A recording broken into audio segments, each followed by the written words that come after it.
Hi everyone, this is Veronica. आज का topic हमारा डिस्कशन का है वन हॉर्न राइनो को लेकर कि इसके लिए क्या क्या कंजर्वेशन एफर्ट्स जो हैं वो लगाए गए हैं। इसके बारे में डिटेल में जानेंगे।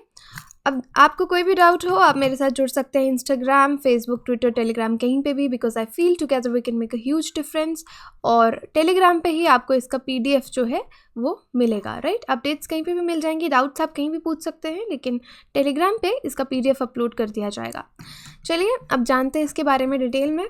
From a mayor population of 75, देखिए 1905 की अगर बात की जाए तब देखा गया कि इसकी पॉपुलेशन, वन हॉर्न राइनो की पॉपुलेशन सिर्फ 75 नंबर में बची है। और अब 2012 में जो सेंसस हुआ तो देखा एकदम हमने इसको इंक्रीज़ करके 2700 कर दिया। तो यानी हमारे जो कंजर्वेशन एफर्ट्स हैं इंडिया में वो बहुत ज़्यादा अच्छे रहे। राइनो का कंजर्वेशन एफर्ट जो गवर्नमेंट ऑफ इंडिया का है उसका बहुत ज़्यादा सक्सेस मिली है, जो कि एक अच्छी बात है। और जितनी भी राइनो की स्पीशीज़ हैं, इंडियन राइनोज़ उनमें से सबसे ज़्यादा पॉपुलर हैं। क्यों? इनके ग्रेटर, क्योंकि ये कौन से राइनोज हैं? Greater one horn rhino. जैसे कि आप पिक्चर में देख सकते हैं कि इनका वन हॉर्न, एक हॉर्न यहाँ पे इनके फेस पे आपको दिखेगा। तो ये बहुत ज़्यादा प्री हिस्टोरिक हैं, बहुत एंशियंट स्पीशीज़ हैं जो एक्सटिंक्ट नहीं हुए और चले आ रहे हैं। और जब ये एक्सटिंक्शन के कगार पे थे तो कंजर्वेशन एफर्ट से हमने इनको बचा लिया। अब इनकी स्किन जैसे पिक्चर में आप देख रहे हो, काफ़ी डायनासोर आपने जैसे पढ़ते हैं हम किताबों में उस तरह की दिखती है, काफ़ी थिक स्किन रहती है। वन हॉर्न जो इनका है कि इनको बहुत अलग बनाता है और बाकी राइनो स्पीशीज़ से थोड़ा स्पेशल करता है। अब जो ब्लैक राइनोज हैं, ये इंडियन वन हॉर्न राइनोज के सिवाय आपके Java rhinos, Sumatran rhinos, black rhinos जो हैं, ये इसमें से जो ब्लैक राइनो है ये क्रिटिकली एंडेंजर्ड है। क्रिटिकली एंडेंजर्ड, मैंने हंगूल प्रोजेक्ट हंगूल में आपको रीजंस बताए थे कि कब हम एक एनिमल को क्रिटिकली एंडेंजर बोलते हैं। तो ब्लैक राइनोज हो गए। और जो ये याद रखिए ये क्रिटिकली एंडेंजर्ड हैं, लेकिन जो हमारे ग्रेटर वन हॉर्न राइनोज हैं ये वल्नरेबल कैटेगरी में आते हैं, क्योंकि इनका जो पोचिंग का थ्रेट है वो अब थोड़ा कम हुआ है because of the lower threat of poaching. At present ये जो ब्यूटीफुल स्पीशीज़ है राइनोसिरोस की, ये कहाँ पे पाई जाती है? दो प्लेसेस जो हैं, काजीरंगा नेशनल पार्क असम में और चितवान नेशनल पार्क नेपाल में। तो ये ज़रूर याद रखिएगा। इसके साथ कुछ और नेशनल पार्क्स भी हैं जहाँ पे ये मूव करते हैं। तो मैं आपको बताती हूँ राइनो बियरिंग एरियाज़ कौन कौन से हैं। ये देखिए मानस नेशनल पार्क हो गया, ये WWF ने ये एरिया प्रोग्राम में इसको रिलीज़ किया है। तो ये काजीरंगा नेशनल पार्क हो गया, पॉबिटोरा वाइल्ड लाइफ सेंचुरी होगी, आरजी औरंग नेशनल पार्क हो गया। तो ये जो पिंक एरियाज दिख रहे हैं ये आपके कौन से हैं? राइनो की प्रेजेंस यहाँ पे है। ओके, आई होप ये अब आपको क्लियर रहेगा और याद भी रहेगा। अब हमेशा से सिचुएशन राइनोज को लेके कि आज ये वल्नरेबल कैटेगरी में है, हमेशा से सिचुएशन ऐसी नहीं थी। एक स्टेज ऐसा आ गया था, जैसे मैंने आपको बताया 1905 में 75 राइनोज बचे थे, वन हॉर्न राइनोज। तो ये एक्सटिंक्ट होने वाले थे उस स्टेज पे। तो 1986 में भी, इनफैक्ट 1905 की मैं आपको बात कर रही हूँ, लेकिन 1986 में इंडियन राइनोज को, जो कि वन हॉर्न राइनो है, इनको क्या स्टेटस दिया गया? इनको एंडेंजर्ड स्पीशीज़ का स्टेटस दिया गया। लेकिन उसके बाद जिस तरह की हमारी अच्छी अच्छी पॉलिसीज़ आई, राइनो कंजर्वेशन प्रोजेक्ट इंडिया में आया जो कि इंडियन वाइल्ड लाइफ और गवर्नमेंट ऑफ इंडिया ने शुरू किया, तो हमने देखा इनका पॉपुलेशन लेट 19th सेंचुरी में अगर हम देखें और at present almost 3000 in number हैं, राइनोज इंक्रीज हो गए हैं। अब देखिए पोचिंग की अगर हम बात करें और इनकी डिक्लाइनिंग की, इनकी पॉपुलेशन उस वक्त क्यों गिरी थी ये आपको मालूम होना चाहिए। देखिए मेंस, प्रीलिम्स या फिर जो आपके कॉम्पिटिटिव एग्ज़ाम्स हैं जहाँ पे ऑब्जेक्टिव क्वेश्चन आता है, वहाँ पे राइनो का कौन सा स्पीशीज़ इंडिया में पाया जाता है ये आपको मालूम होना चाहिए। किस साल में कितना था, अभी प्रेजेंट ऑलमोस्ट इनका कितना नंबर है, पॉपुलेशन, ये इम्पॉर्टेंट है। और मेंस पर्सपेक्टिव से ये एक सक्सेसफुल प्रोजेक्ट भी है जिसको आप कभी ऐसे में लिखने में यूज़ कर सकते हैं अगर आपके पास पूरा डेटा होगा, और अलग से क्वेश्चन आए तो भी आप इसके बारे में डिटेल में लिख सकते हैं कि इसकी एग्जाम्पल दे सकते हैं कि कंजर्वेशन एफर्ट्स को लेकर ये एक सक्सेसफुल प्रोजेक्ट है। अब पहले जानते हैं कि इसका पॉपुलेशन राइनो का क्या रीजंस थे कम होने के। कि उस टाइम स्पोर्ट हंटिंग होती थी, कि हंटिंग को एक स्पोर्ट्स माना जाता था 1800s में, अर्ली 1900s में। ये बहुत ही ट्रेंड था, जो रॉयल लोग होते थे, राजा महाराजा होते थे, वो खेलने के लिए जाते थे, हंटिंग करने के लिए जाते थे। ये पीरियड था जब ग्रेटर वन हॉर्न राइनो को बहुत ही ज़्यादा कोई शॉट करता था, हंट करता था, तो उसको बहुत ज़्यादा लॉरल्स मिलते थे, वाह इसने वन हॉर्न राइनो को मार दिया, राइट। तो इस टाइम बहुत ज़्यादा हंटिंग वन हॉर्न राइनो की हुई है। और उसके बाद बहुत सारी रिपोर्ट्स हैं जो ये क्लेम करती हैं कि जो ब्रिटिश ऑफिसर्स थे असम में उस टाइम पे, स्पेशली आपके मिलिट्री ऑफिसर, उन्होंने 200 इंडियन राइनोस को स्पोर्ट हंटिंग के चलते मारा है। And as a result of that जो पॉपुलेशन थी वाइल्ड स्पीशीज़ की वो बहुत कम हो गई, decline to 12 in Kaziranga national Park by the year 1908। तो काजीरंगा में तो सिर्फ 12 राइनोस जो हैं उस टाइम बचे थे इस स्पोर्ट्स के चलते।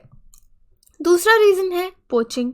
पोचिंग किसी भी तरह की वाइल्ड लाइफ को हमेशा एक थ्रेट रही है। ये सबसे ज़्यादा इम्पॉर्टेंट रीज़न रहता है किसी भी स्पीशीज़ के डिक्लाइन करने का, और इंडियन राइनोस के साथ भी यही था।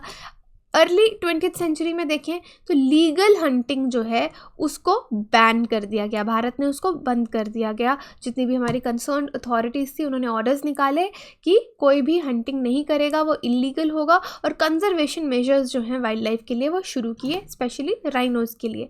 लेकिन ये सब एफर्ट्स के बाद भी जो पोचिंग थी वो चलती रही और एक मेजर थ्रेट इन क्रिएचर्स के लिए बनी रही। फिर 1980 से 1993 692 राइनोस जो हैं वो मारे गए। देखिए कितनी दुख की बात है, 1980 से 1993 के पीरियड में आप देखो तो 692 राइनोस जो हैं वो मारे गए पोचिंग की वजह से। इस वजह से जो राइनो की स्पीशीज़ हैं इंडिया में वो ऑलमोस्ट मिड 90s में एक्सटेंशन की स्टेज ऑफ एक्सटेंशन नहीं है, एक्सटिंक्शन है, ठीक है, वो एक्सटिंक्शन के कगार पे आ गई। तो सिर्फ पोचिंग ही अभी तक मेजर थ्रेट, पहले के ज़माने में सबसे ज़्यादा थ्रेट पोचिंग थी। अभी देखिए जो बहुत सारे हंटर्स थे वो बहुत सारे अलग अलग टेक्निक्स यूज़ करते थे राइनोस को मारने के लिए। शार्प शूटर्स थे जिनको हायर किया जाता था, जो ट्रेडर्स थे जो राइनो के बॉडी पार्ट्स को बेचते थे या स्किन को यूज़ करते थे, वो हंटर्स को हायर करते थे, शार्प शूटर्स को हायर करते थे कि आप जाके राइनोस को मारो। पोचर्स इलेक्ट्रोक्यूशन की, कहीं पे इलेक्ट्रोक्यूशन इस तरह से करंट दे देंगे कि यहाँ से राइनो ने गुजरना है और वो करंट के कारण मर जाएगा। वोल्टेज पावर जो है, लाइंस जो है वहाँ से प्रोटेक्टेड एरिया से जाती थी, उनको फिर बाद में इंसुलेट किया गया वायर से ताकि इनका इलेक्ट्रोक्यूशन ना हो। फिर स्पीयरिंग, जो निशाना लगाते हैं, तो स्पीयरिंग एक अलग ही प्रोसेस था राइनोस को उस समय में मारने का। फिर ग्रास और टेरेन पे भी पोचर्स का बहुत था, वो ट्रैप कर लेते थे, हंटर्स जैसे ट्रैप कर लेते, इनके लिए जाल बिछा देते थे, ट्रैप कर लेते थे। नेपाल में ये चीज़ चितवन नेशनल पार्क में बहुत ज़्यादा रिकॉर्ड की गई है, इनके लिए ट्रैप सेटअप किए जाते थे।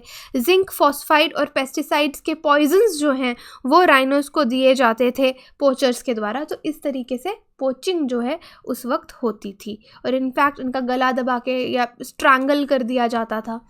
जनवरी 2019 में ये देखिए एक RTI जो है वो फाइल की गई, एक नोएडा बेस्ड इन्वायरमेंटलिस्ट हैं, उन्होंने राइनो पोचिंग को लेके, तो उस पे डेटा का क्या रिस्पॉन्स आया wild life Crime Control bureau का। इट सेज सिंस 2008 के बाद पोचिंग और कंजर्वेशन एफर्ट्स के बाद भी 2019 में 102 वन हॉर्न राइनोज हैं जिनको इंडिया में पोच किया गया। देखिए डेटा इंपॉर्टेंट, अगर आप कहीं कोट करेंगे कि किसने दिया ये data, wild life Crime Control bureau ने, और 2008 के बाद उन्होंने बताया कि 102 राइनोज अभी भी पोच किए जा रहे हैं। तभी मैंने आपको बताया यही रीज़न थे कि 1986 में साइट्स के द्वारा इसको एंडेंजर्ड लिस्ट में डाला गया और 2008 में ही हमने इनको अभी वल्नरेबल कैटेगरी में शिफ्ट किया था। ओके, चलिए अब as per report of Wildlife Crime Control Bureau WCCB, Assam में हाईएस्ट राइनो पॉपुलेशन है। जहाँ पे ज़्यादा पॉपुलेशन होगी वहीं पे आपको मैक्सिमम पोचिंग केसेस देखने को मिलेंगे। अब 84 राइनो डेथ्स 84 इन नंबर, जिनको रिपोर्ट किया गया ड्यू टू पोचिंग इन असम 2008। देखिए 2008 के बाद 2019 तक उन्होंने कहा आरटीआई में कि 102 वन हॉर्न राइनोज हैं, लेकिन ये 84 जो हैं ये रिपोर्ट किए गए कि ऐसा हुआ है। और West Bengal witness 17 rhino deaths, और वेस्ट बंगाल में 17 राइनोज की डेथ्स हुई, और उत्तर प्रदेश भी इस लिस्ट में आया था कि एक डेथ वहाँ पे भी हुई थी। अब स्टेट वाइज देखिए कि नंबर ऑफ राइनो डेथ्स जो मैंने आपको बताई 2008 के आसपास, असम, वेस्ट बंगाल, उत्तर प्रदेश का डेटा। अब देखिए हम रीजंस ही पढ़ रहे हैं। एक और रीज़न जो हमेशा आपको मैं एनिमल कंजर्वेशन एफर्ट्स में बताती हूँ, जिसको we call man animal conflict. तो हैबिटेट लॉस भी बहुत हुआ है ह्यूमन राइनो कन्फ्लिक्ट में। जैसे जैसे पॉपुलेशन इंक्रीज़ हो गई, ह्यूमन बींग्स जो हैं वो वाइल्ड लाइफ में एंटर करेंगे।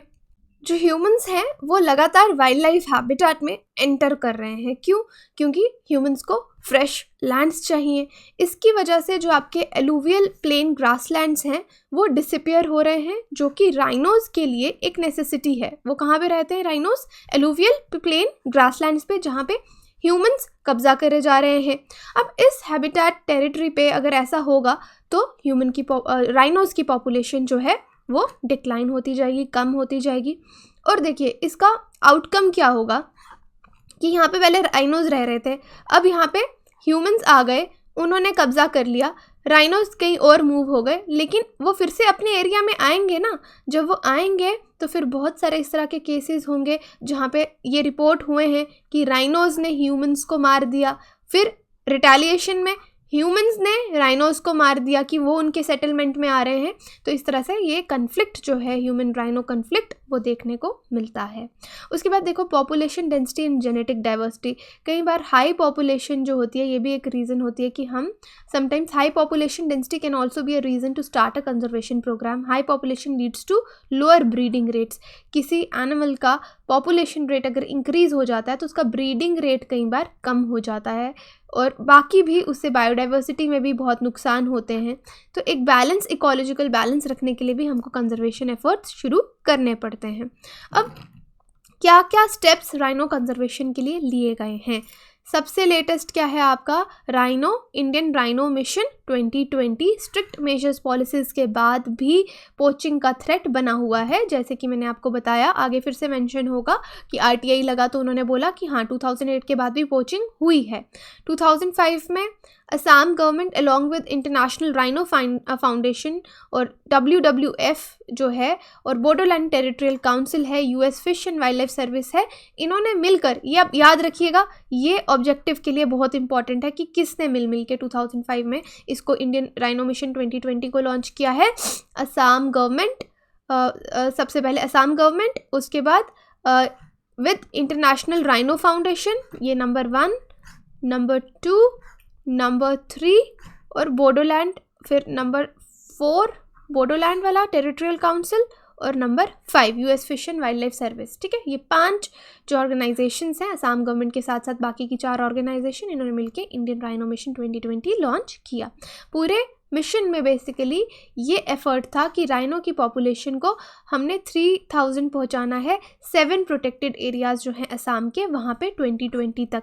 और इस इनिशिएटिव में इंडियन राइनोज को क्राउडेड प्लेसेस जो हैं वहाँ से उठा के, क्राउडेड प्लेसेस जैसे concerned authorities from the crowded places जैसे Pobitora wild life sanctuary, Kaziranga national park से उठा के इनको प्रोटेक्टेड एरियाज़ में ये लोग लेके गए।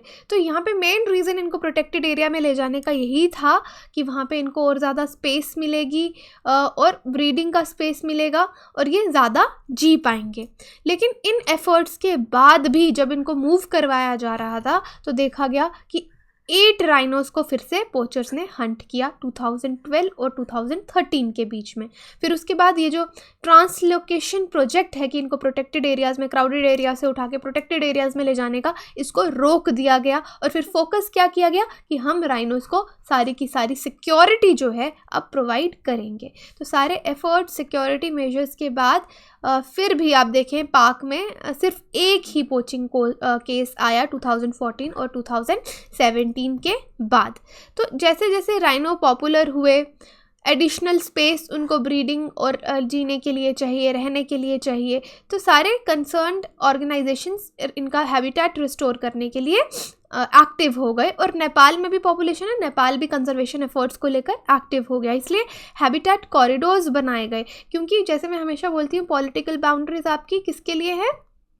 ह्यूमंस के लिए हैं।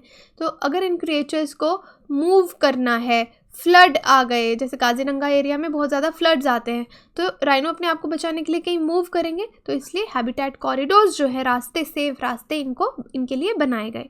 वर्किंग विद लोकल्स, अब कम्युनिटी कहीं पे देखिए, जैसे मैंने बोला कि ह्यूमन पॉपुलेशन की वजह से, ग्रोथ की वजह से वो राइनो सेटलमेंट में जा रहे हैं, फिर राइनो ह्यूमन कन्फ्लिक्ट हो रहा है, तो इसलिए कम्युनिटी को इन्वॉल्व करना बहुत इंपॉर्टेंट है ताकि वो इसको रिटेलिएशन में ना मारे। तो इंडिया नेपाल में प्रोटेक्टेड एरियाज़ में ह्यूमन सेटलमेंट्स जो हैं, वहाँ पे हमने बहुत ज़्यादा प्रॉब्लम्स देखी। इसलिए राइनो कंजर्वेशन इंडिया में इस तरीके से शुरू की गई कि लोकल्स जो उस एरिया में रहते हैं वो इस स्पीशीज़ की तरफ थोड़े सिंपैथेटिक रहें। इसलिए बहुत सारे प्रोजेक्ट लाए गए ताकि हम कम्युनिटी को इन्वॉल्व कर सकें राइनो कंजर्वेशन में, ताकि उनको लाइवलीहुड, राइनोज़ की वजह से उनको कहीं से पैसे मिले, उनका रोज़गार चले। तो बोला गया लोकल्स को कि आप इस तरह के प्लांट्स को, फ्लोरल स्पीशीज़ को प्लांट कीजिए जो कि एंटी पोचिंग ऑपरेशंस में हेल्प करें। तो इससे जो कन्फ्लिक्ट है ह्यूमन राइनो का वो भी कम हुआ। उसके बाद इलीगल ट्रेड को भी कम किया गया, बहुत ज़्यादा मेजर्स लिए गए राइनो के लिए कि इनके ट्रैफिकिंग जो है उसको मॉनिटर किया जाए, इंटेलिजेंस नेटवर्क बिठाए गए, एंटी पोचिंग पेट्रोल पार्टीज़ बनाई गई स्ट्रैटेजिक लोकेशंस पे, ताकि इलीगल ट्रेड राइनोज़ की ना हो। ब्लैक मार्केट्स जो एशिया है वहाँ पे, मतलब ब्लैक मार्केट में बिकता है इनको मार के, तो वहाँ पे उनको रोकने के लिए इस तरह की टीम्स बनाई गई। और फिर अच्छे से इनकी मॉनिटरिंग और सेंसस किया गया। हर 3 साल में इंडियन राइनोज़ का सेंसस काजीरंगा नेशनल पार्क में किया जाता है, और ये विजुअल काउंट से ही इनको काउंट किया जाता है कि कितने राइनोज़ हैं, अलॉन्ग विद दैट रिकॉर्डिंग, और कितने इनमें से मर रहे हैं टाइम टू टाइम, उसका मॉनिटरिंग भी पूरा किया जाता है।